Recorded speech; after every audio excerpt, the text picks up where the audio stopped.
Olá! Estamos então em mais um vídeo aqui no YouTube e eu quero falar hoje sobre a diferença entre compulsão e exagero e o que seria essa compulsão e o que seria esse exagero. Então vamos lá, embarque aqui comigo que vai ser sucesso. Vamos então, o que seria a diferença entre compulsão e exagero? Muitas pessoas têm a ideia de que se ela come sem controle um chocolate, por exemplo, eu queria comer 2 quadradinhos, mas quando eu vi eu comi a barra inteira, acredita que isso pode ser compulsão. Não é, isso é apenas um exagero alimentar. Toda vez que essa pessoa se expõe a um chocolate, ela come. Isso também apenas seria exagero. A diferença do exagero para a compulsão neste caso, apenas, é que na compulsão não tem um tipo de alimento que a pessoa tem compulsão. Sempre é um conjunto de alimentos que difere no exagero. A pessoa que está com exagero no chocolate não vai partir dali e vai para uma bolacha de sal. Não, acabou o chocolate, ela acabou ali o comer dela. Já uma pessoa que apresenta um comportamento de compulsão, não. Ela vai terminar o chocolate, aí ela vai procurar uma outra comida, vai procurar uma bolacha de sal. Aí acabou a bolacha de sal, ela vai beber o leite que tá na geladeira. Então ela vai passando por vários alimentos ali, né? Depois parte para um miojo cru e tudo mais. Então ela vai passando por vários alimentos. Diferente do exagero, que é eu comi aquele alimento, o alimento acabou, encerrei a comida. Já na compulsão, não. Aquela comida acabou, eu vou procurar outra até eu não suportar mais o alimento em mim. Então essa seria a diferença. Se você apresenta apenas o desejo em excesso por um alimento, isso provavelmente é exagero. Que a terapia também te ajuda nisso, tá? Ela também tem umas técnicas específicas para trabalhar com exagero alimentar e tudo mais. Agora vamos falar sobre a compulsão. O que seria a compulsão? Como perceber a compulsão?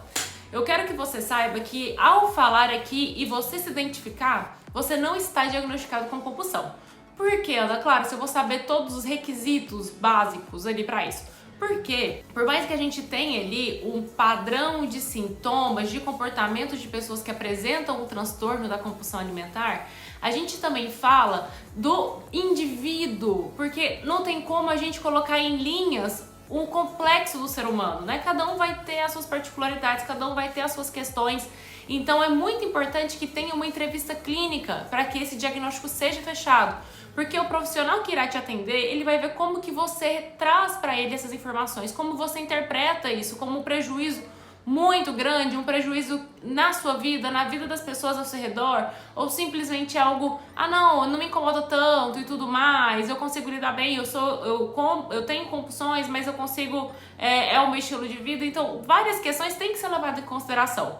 Então, por mais que eu vou falar aqui do grosso modo, eu vou falar aqui dos diagnósticos comportamentais, não há um diagnóstico apenas aqui. Se você percebeu alguns sintomas aqui que eu falar no seu dia a dia, procure um psicólogo, procure um psiquiatra e deixe que ele faça esse diagnóstico, para que ele também te indique o melhor tratamento, tá bom? Então vamos lá. O que seriam os principais comportamentos de uma pessoa com compulsão alimentar, que apresenta ali o transtorno? A primeira coisa é a ingestão em excesso, né? Uma ingestão maior que normalmente as pessoas numa mesma situação comeria. Por exemplo, você e seu amigo vão a um rodízio, então vocês comem. Eu tive um episódio de compulsão? Não. Vocês estavam num ambiente que se pede isso de certa maneira, né? Comer até não aguentar mais. É um rodízio de pizza, é um rodízio de churrasco. Então vai apresentar esse comportamento, mas você ter o mesmo comportamento de um rodízio de pizza em sua casa, meia-noite, sem nenhum momento específico, né? Eu vou comer isso aqui, depois eu como aquilo ali. Aí já é um comportamento de ingestão maior que a maioria das pessoas não teriam naquela mesma situação.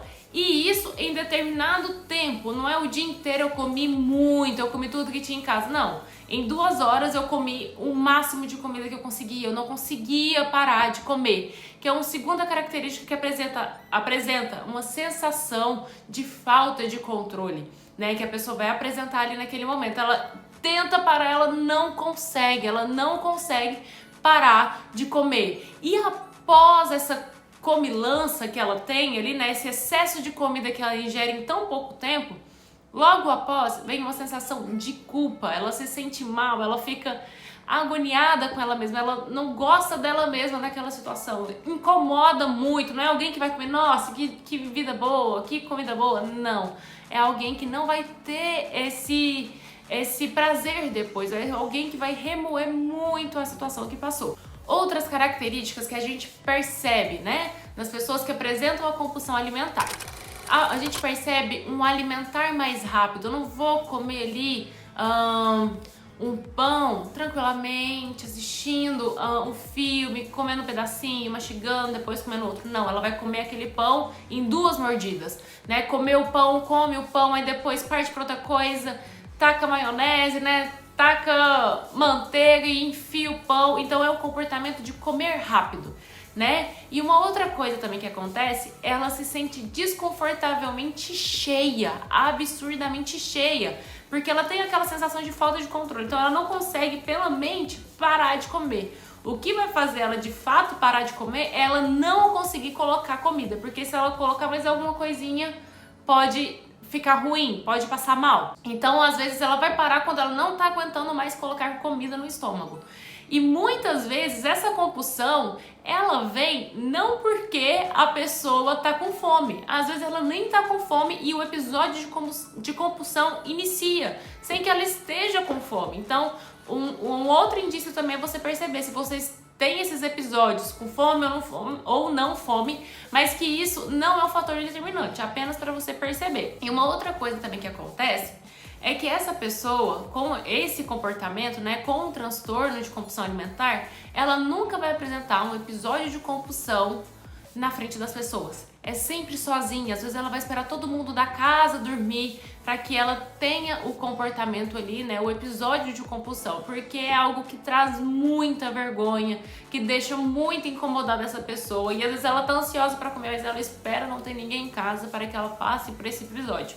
Se você percebeu alguma dessas características em você, eu te suplico, procure um psicólogo, procure um psiquiatra, porque ele tem o tratamento perfeito para o seu caso, tá bom? Confie nos métodos, em vez de procurar vários caminhos diferentes para ver se acha, já vai no caminho certo, já vai no caminho que vai te ajudar a ter uma boa qualidade de vida, né? E que você também que apresenta ali o exagero e não gosta dessa sensação de não ter o controle sobre o chocolate, por exemplo, procure também ajuda. A gente não vai te ensinar a ficar sem o chocolate, a gente vai te ensinar a como ter o controle sobre esse chocolate, né? Para que você não perca o controle na frente dele, mas que você mantenha o controle e aprecie da melhor maneira possível, né? Esse chocolate, essa comida, como também quem está em questões de apresentar algumas características do transtorno de compulsão alimentar, eu recomendo fortemente, não deixe, após finalizar esse vídeo, já procure na internet, no Instagram, fale com alguém para que ele te organize para que você tenha o tratamento adequado. Transtorno de compulsão alimentar não é brincadeira, é doença, e para doenças a gente lida com tratamento. Tá bom? E uma coisa para finalizar, eu quero que você que se identificou com os episódios aqui que eu falei, né, com os sintomas, as características, não se sinta mal, tá bom? Isso não é porque é fraqueza, isso não é porque não percebeu, é uma doença, você não tem o controle sobre isso, de como ela chega. Se ela chegou, procure ajuda, mas não se sinta culpado por ter ela, tá bom? Tem pessoas de todos os tipos, pessoas próximas, às vezes que você percebe um comportamento de compulsão, ajude essa pessoa a procurar ajuda, tá bom? Aqui eu quero muito, como eu estou aqui para ajudar vocês, eu quero que vocês ajudem os outros, eu quero que seja uma corrente boa, uma corrente gostosa aqui nesse canal, tá bom? Então, um beijo pra vocês. Que seja uma semana maravilhosa e a gente se encontra daqui uns dias de novo com um novo vídeo, tá bom? Um beijo e até o próximo vídeo.